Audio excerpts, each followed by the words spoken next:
single week. It's the same problem over and over. I told her, Alexa, buy an American car. You see, I bought American every day, whether it's hot, whether it's cold, whether it's raining, sleeting, snowing, it doesn't matter. I go out the door, I go to the car, I open the door, and it starts. It's American. Hey, did you get it started yet? Started yet? Again. No, not yet. I told you before you bought this car. What did I say?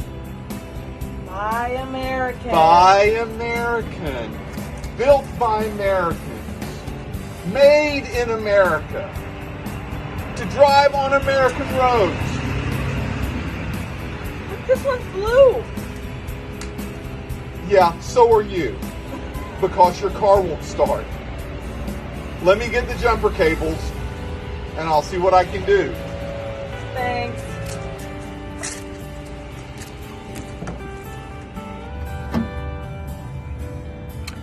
Car hunts on again. Chevrolet, made in America. So my video talked about, was a commercial for Patriotic Appeals, and my product was Chevrolet.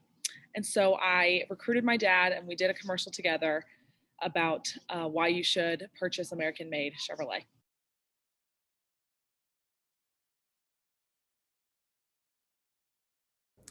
Hey man, just wondering, our videos haven't been as good as they could be recently. Can you think of any ideas as to how to make it better?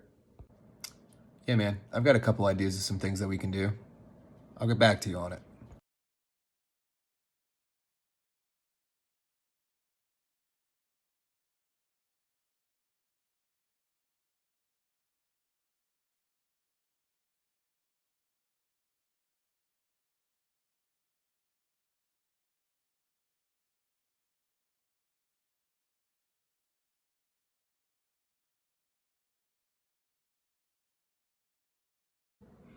I don't think he'll go for that, but let's try.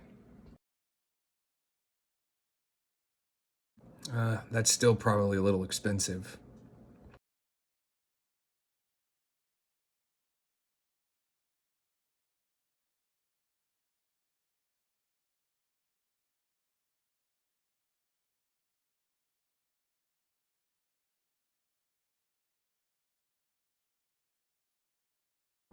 $99. I think that's the one.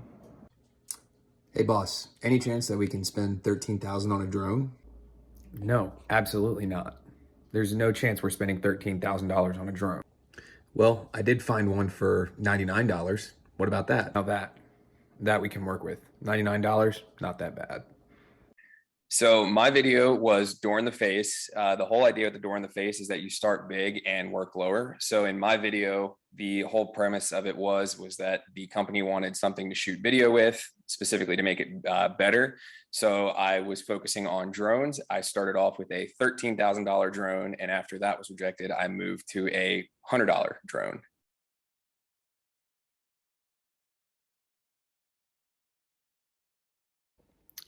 Oh, hey man, how's it going?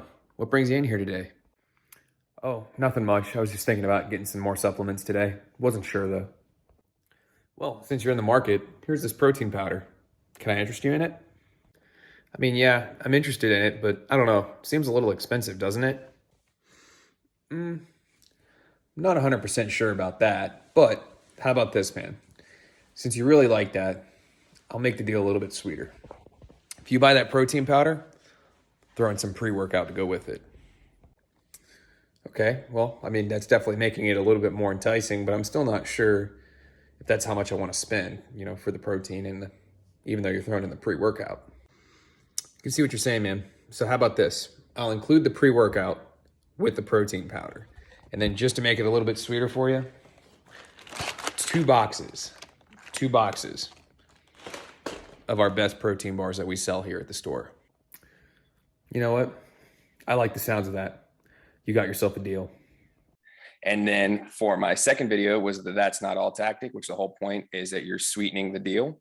And so from there, I started off with one product and then started adding on to it to convince the consumer to actually buy everything that I was trying to get them to buy. Okay everyone, this is a public service announcement on how to be a corona-conscious roommate. The best way to do this is to start by having an open conversation with your roommate. And when you're doing this, remember, step 1 is to always stay calm and approach the situation as if you're equals and you both need to come to a conclusion together. Alrighty, step 2, we are going to encourage open conversation. Open conversation is going to allow you to figure out where your roommate is at with COVID, what practices they're already taking to be safe, and what they can do to be better. Step 3, we need to compromise. COVID is a very touchy subject for many people with differing opinions, and the past 2 years has been hard on everyone. Everyone has approached it differently and handled it differently, and the best thing to do is figure out a compromise where you can both be safe. Step 4, and the final step, is having a game plan to move forward. What can you do to be safe? What can your roommates do to be safe?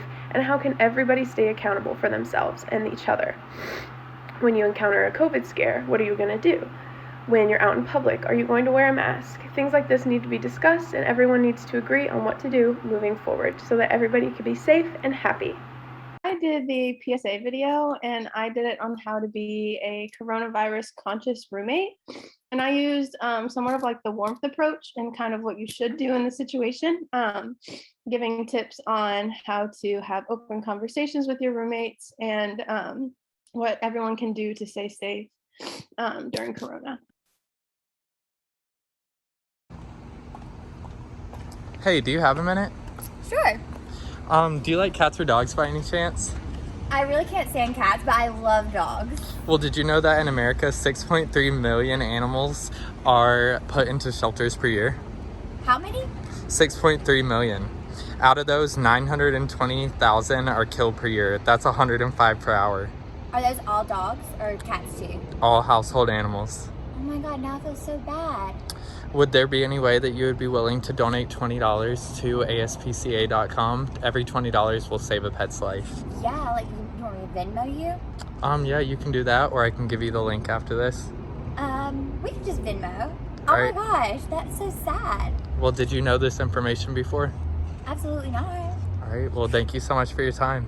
Thank you for informing me. Have a good one. You too. Video, I chose to use the guilt approach.